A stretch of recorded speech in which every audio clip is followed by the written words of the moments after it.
Hallo Leute und willkommen zurück auf meinem Kanal.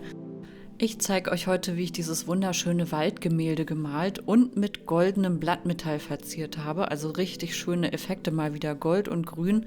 Was für eine tolle Kombi. Bleibt auf jeden Fall dran, wenn ihr wissen wollt, wie ich das gemacht habe.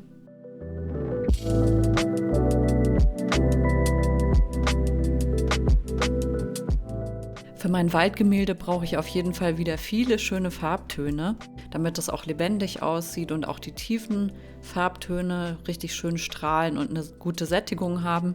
Und meine Farbpalette habe ich euch wie immer in der Infobox reingeschrieben, da könnt ihr gerne mal nachschauen.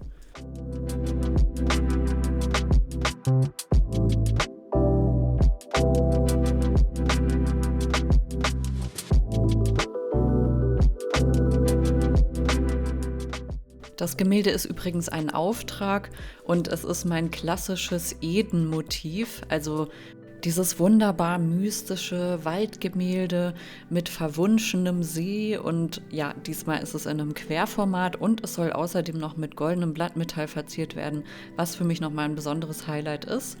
Und ja, das kommt natürlich später dann.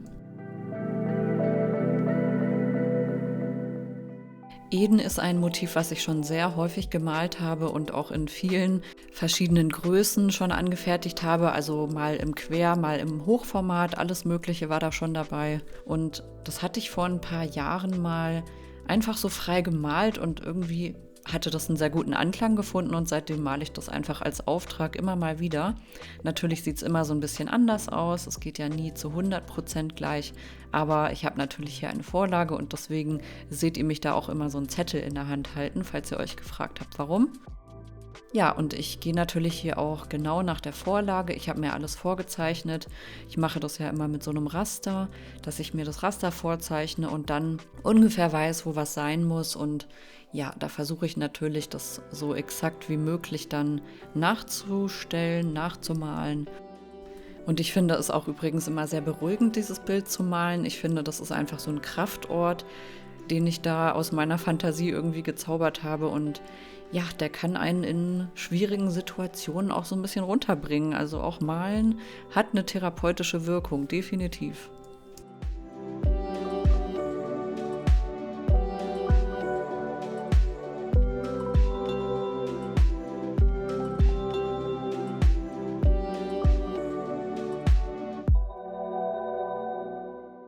Ich bin ja jetzt gerade dabei, erstmal den unteren Bereich zu malen, wo dieser kleine See ist.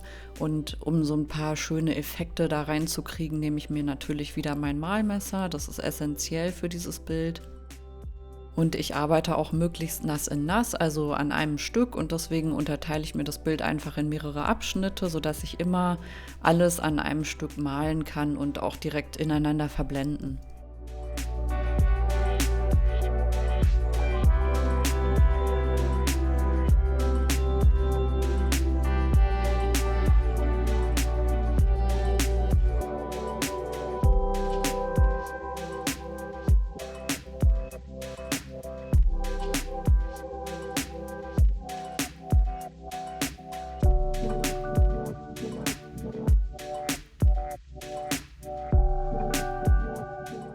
Übrigens, willkommen auf meinem Kanal. Falls ihr neue Abonnenten seid, dann herzlich willkommen. Denkt auf jeden Fall bitte dran, lasst mir gerne ein Like und ein Abo da, das hilft mir immer sehr weiter. Und ich würde mich natürlich auch freuen, wenn ihr mir bei Instagram folgt. Ich habe alles in der Videobeschreibung reingeschrieben, also da könnt ihr einmal gerne draufklicken. Und da gibt es auf jeden Fall nochmal anderen Content, so ein paar hinter den Kulissen Einblicke und so, also quasi eine Erweiterung des YouTube-Kanals. Also ja, folgt mir da sehr gerne.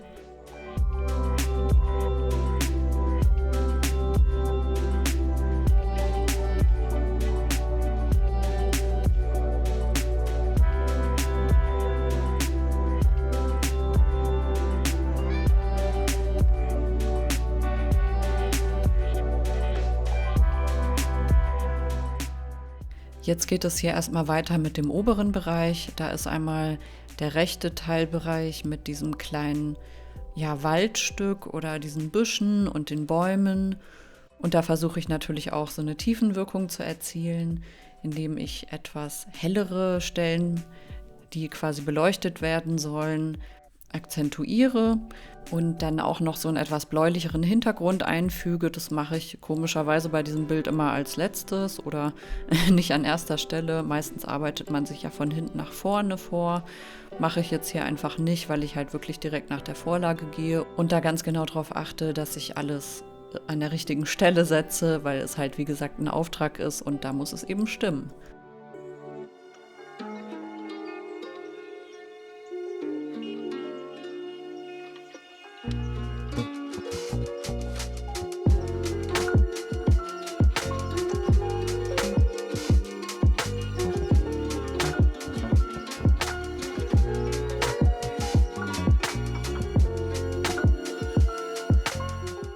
Wenn ich schon dabei bin, dann bemale ich meistens auch immer gleich die Seiten, weil ich hier auch wieder auf meinem Bügelbrett male und da kommt man halt sehr gut an die Seiten auch ran und wenn ich sowieso gerade die Farbe oben drauf habe, dann kann ich sie ja auch einmal komplett rumführen. Dann kann ich mir das nämlich später ersparen.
Ich empfehle euch übrigens bei solchen leicht abstrakten oder ein bisschen impressionistisch angehauchten Bildern immer, dass ihr vorzeichnet. Also das macht wirklich den großen Unterschied, weil einfach die Komposition wichtig ist bei so einem Bild. Ich habe ja auch schon ganz viele von diesen Bildern gemalt, auch mit Blumen oder sowas. Und ich finde, es hilft einfach ungemein, wenn man schon mal so eine grobe Idee vorher hat. Ich finde übrigens nicht, dass man sich immer eine Skizze oder so anfertigen muss. Das ist einfach je nachdem, wie man da drauf ist. Ich brauche nicht immer eine Skizze. Ich male manchmal einfach gerne direkt los und weiß auch schon, wie es auf dem Format wirken würde oder so. Was aber wahrscheinlich auch ein bisschen Erfahrung ist. Also wenn ihr unsicher seid, macht auf jeden Fall Skizzen. Aber vorzuzeichnen hilft auf jeden Fall. Also das erspart einem eine Menge Ärger und auch, dass es am Ende dann nachher doof aussieht, das verhindert man damit natürlich.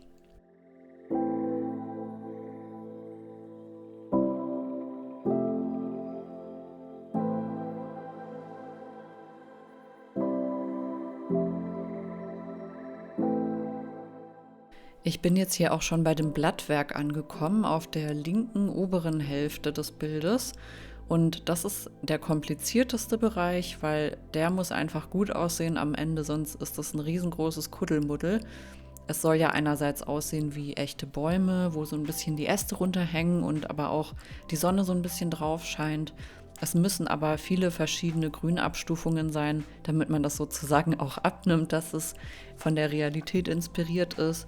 Und was ich euch auch noch mit auf den Weg geben kann, ist, wenn ihr Grüntöne mischt, dann benutzt am besten, wenn ihr es verdunkeln wollt, so ein bisschen Orange, also immer die Komplementärfarbe. Dann habt ihr auch so einen richtig schönen satten Grünton.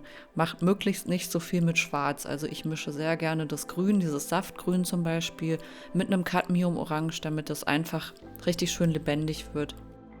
Und worauf ich noch achte, ist, dass ich nicht immer so viel Weiß benutze, sondern eher so ein Creme oder ein Neapelgelb hell oder so, weil ich finde, dass das Bild damit einfach wärmer wirkt. Also bei Weiß möglichst sparsam sein.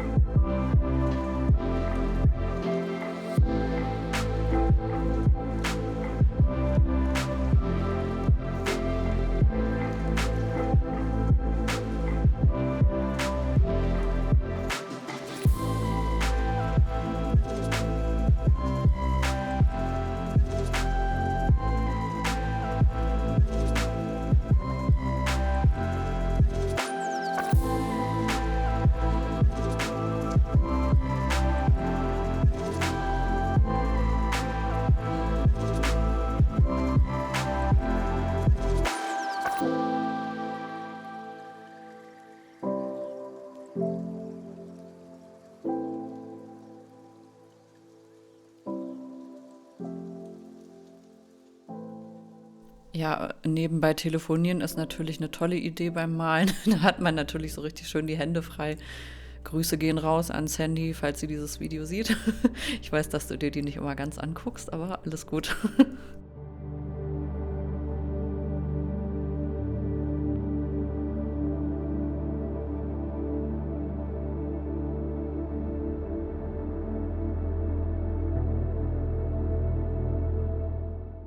Das ist jetzt der letzte Teilbereich, an dem ich arbeite. Und zwar ist es der Bereich, wo die Sonne durch die Blätter durchkommt.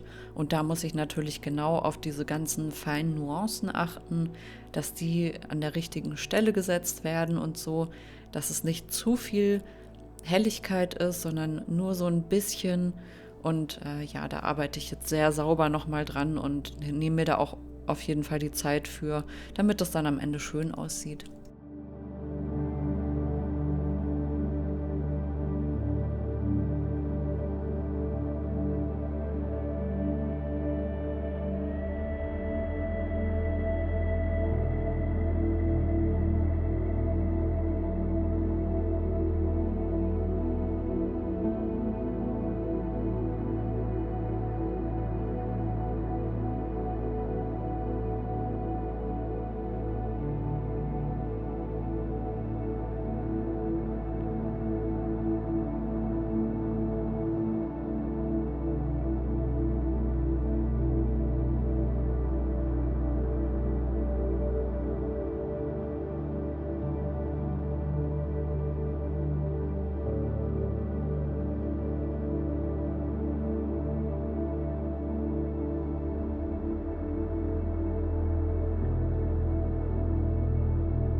Dann gehe ich natürlich wie immer am Ende nochmal mit dem Malmesser drüber und verblende das so ein bisschen, damit es auch denselben Effekt hat wie auf den anderen Stellen des Bildes, damit es eine Einheit ergibt. Und ich finde, da kann man auch immer sehr schön nochmal von diesem hellen Neapelgelb etwas rausnehmen und an einer anderen Stelle wieder absetzen, dass es einfach aussieht, als ob da gerade das Sonnenlicht reflektiert wird.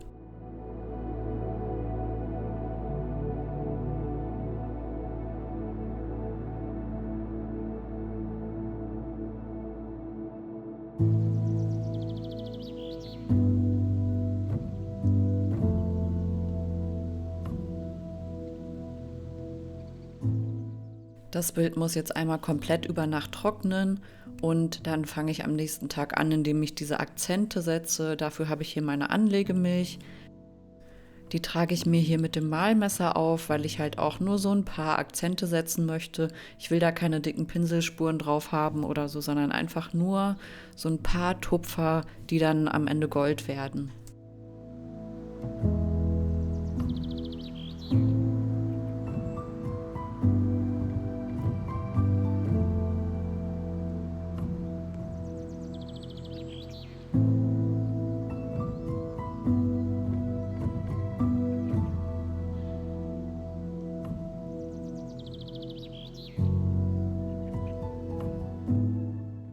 Die Anlegemilch bzw. dieser Kleber, das ist ja so ein spezieller Kleber für Blattmetall, muss jetzt ungefähr 25 Minuten antrocknen und dann kann es auch schon losgehen mit dem goldenen Blattmetall. Ich habe euch das auch in der Infobox verlinkt, was ich da immer benutze.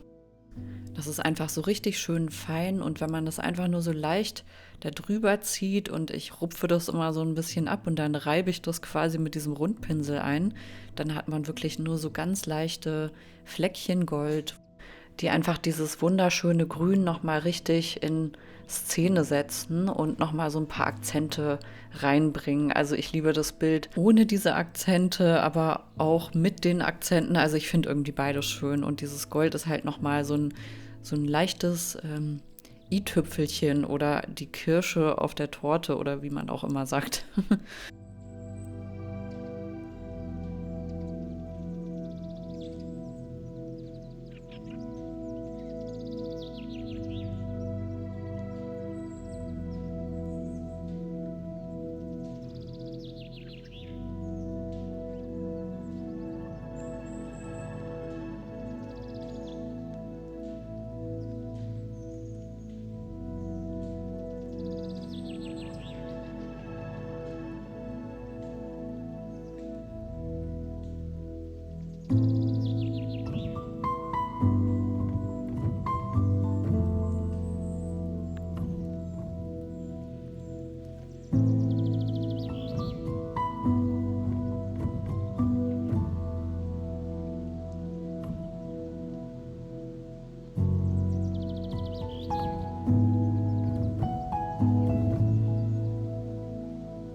Die Reste sauge ich natürlich wie immer mit meinem Staubsauger einfach weg. Das ist für mich der einfachste Weg.